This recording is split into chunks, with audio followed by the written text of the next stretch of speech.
Good morning daddy. Hello ചക്കി, good morning. മോൾ എന്തെത്ര നേരത്തെ? Daddy കാണാൻ. മോള് രാവിലെ എന്തൊക്കെ കഴിച്ചു?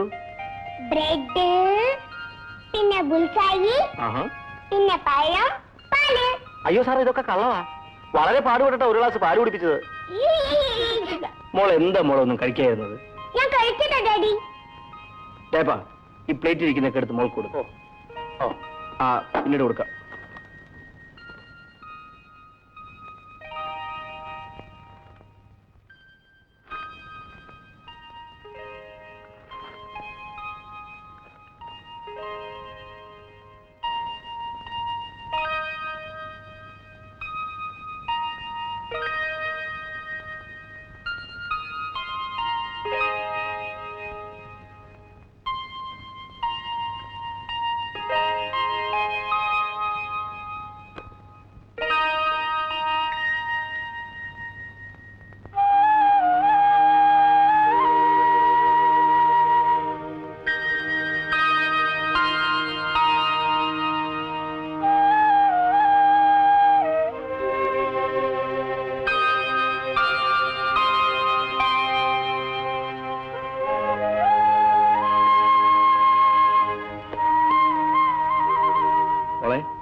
ആ പ്ലേറ്റിൽ ബ്രെഡ് ഇരിപ്പുണ്ട്, മോളെടുത്ത് കഴിക്കും. എനിക്ക് വേണ്ട ഡാഡി. കഴിക്കാൻ.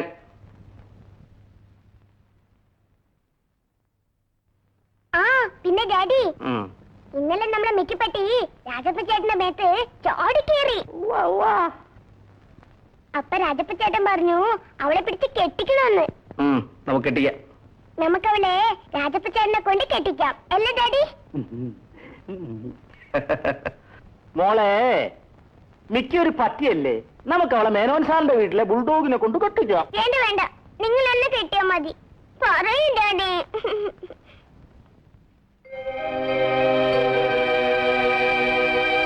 സമ്മതിക്കൂ ശാന്തേട്ടാ, ഞായറാഴ്ച നിന്റെ വീട്ടിൽ പോകുന്നൊന്നും സമ്മതിക്കുന്നേ. ഒരു രക്ഷയില്ല മൃദുലെ, അന്നൊരു എൻഗേജ്മെന്റ് ഉണ്ട്.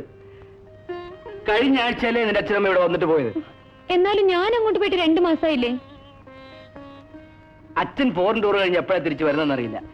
അതിനു മുമ്പ് ചില പേപ്പേഴ്സ് ഒക്കെ റെഡിയാക്കി വെക്കാനുണ്ട്. ഒന്ന് വീട്ടിൽ പോയെന്ന് വെച്ച് ഇതിലങ്ങ് മുടങ്ങുന്നാണ് ശാന്തേട്ടൻ പറയുന്നത്. നിനക്കതൊക്കെ പറയാം, അച്ഛന്റെ ഫയറും കേൾക്കേണ്ടതേ ഞാനാ.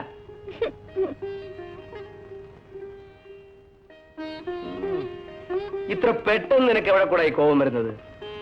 അതൊന്നും അറിയണമല്ലോ. ഇവിടുന്നാണോ? ഓ, ഇവിടുന്നായിരിക്കും. ഇപ്പൊ മനസ്സിലായി. ആരോ വിളിക്കുന്നു. വിളിച്ചോട്ടെ. ഫോൺ എടുക്കുന്നേ. വേണ്ടെന്നേ. വേണ്ടപ്പോ.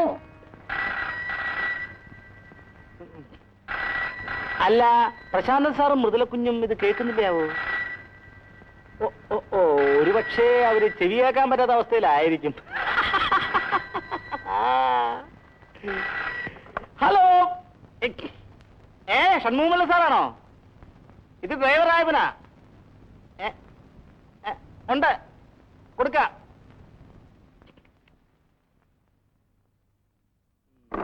അതെയോ, നാളത്തെ ഫ്ലൈറ്റിനോ?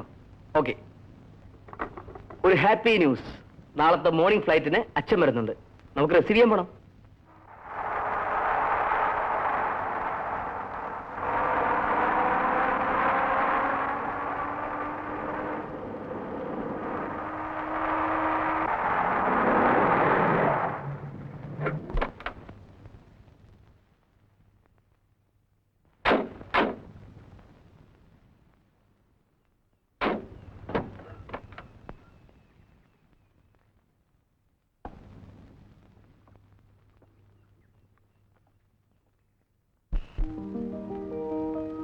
രാജപ്പ, ആ ഗ്രീൻ ബോക്സ് മൃദുലയ്ക്കുള്ളതാണ്.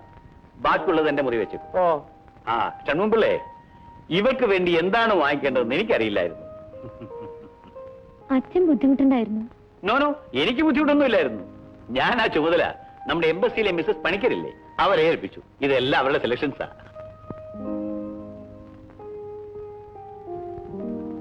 അടുത്ത ആഴ്ച ഞാൻ ബോംബെക്ക് പോകും. ആ ഇറ്റാലിയൻ പാർട്ടി അവിടെ വരാമെന്ന് ഏറ്റിട്ടുണ്ട്. അത് ജയരാജൻ കൈകാര്യം ചെയ്യില്ലേ? നോനോ, അവനൊന്നും കേപ്പബിൾ അല്ല. അച്ഛൻ വന്നിട്ട് ഉടനെ പോകുന്നു. കുറച്ചുനാൾ ഇവിടെ കഴിഞ്ഞൂടെ? മോളെ, തറവാട്ടിൽ നിന്ന് ഭക്ഷണം കഴിക്കാനുള്ള ഭാഗ്യം നിന്റെ അച്ഛനെ പോലുള്ള കൃഷിക്കാർക്ക്, എന്നെ പോലുള്ള ബിസിനസ്സുകാർക്ക് അത് വിധിച്ചിട്ടില്ല. ആട്ടെ, നീ വീട്ടിലൊക്കെ പോകാറുണ്ടോ? കഴിഞ്ഞ ആഴ്ച അവിടുന്ന് അച്ഛനും അമ്മയും വന്നിരുന്നു. ആ, അവിടെ വിശേഷമൊന്നുമില്ലല്ലോ. ഇല്ല. അടുത്ത തവണ വരുമ്പം അവിടെ ഒന്ന് പോണം. ഒരു ദിവസം താമസിക്കണം. അച്ഛാ, ഈ ഞായറാഴ്ച നമുക്ക് ഒരുമിച്ച് പോവാം. പറ്റില്ല മോളെ, നിങ്ങൾ പോയാൽ മതി. ആ, പിന്നെ എന്റെ അന്വേഷണം അച്ഛനും അമ്മയും പ്രത്യേകം അറിയിക്കണം കേട്ടോ. ഉം.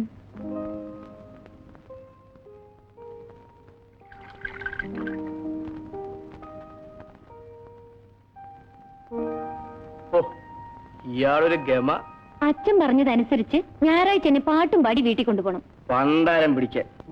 ഇനി വള്ളവും ബോട്ടും ഒക്കെ കിടന്ന വെള്ളക്കുഴിയിലോട്ട് നിന്നെ എഴുന്നള്ളിക്കണമല്ലോ. എന്റെ ഒരു തലയിലെഴുത്ത്. ഉം.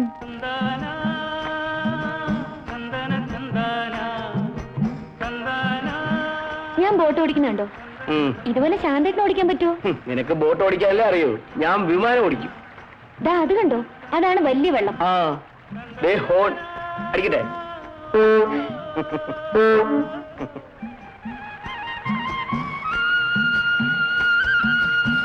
അച്ഛാ,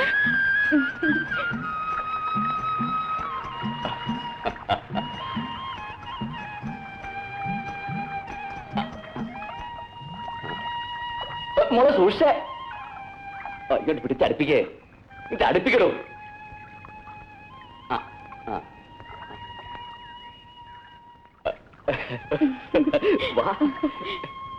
അമ്മയുടെ അച്ഛാ, നിങ്ങൾ വരുന്നു എന്ന് പറഞ്ഞ് കാലത്തെ മുതൽ ബഹളമാ അടുക്കളയില്. മോള് ചെല്ലേ. പിന്നെ എന്തുകൊണ്ട് വിശേഷം വീട്ടില്? അച്ഛൻ വന്നിട്ടുണ്ട്. ആഹാ, അമ്മേ, എടീ, ഇത് ആരായി വന്നിരിക്കുന്നതെന്ന് നോക്കിക്കേ.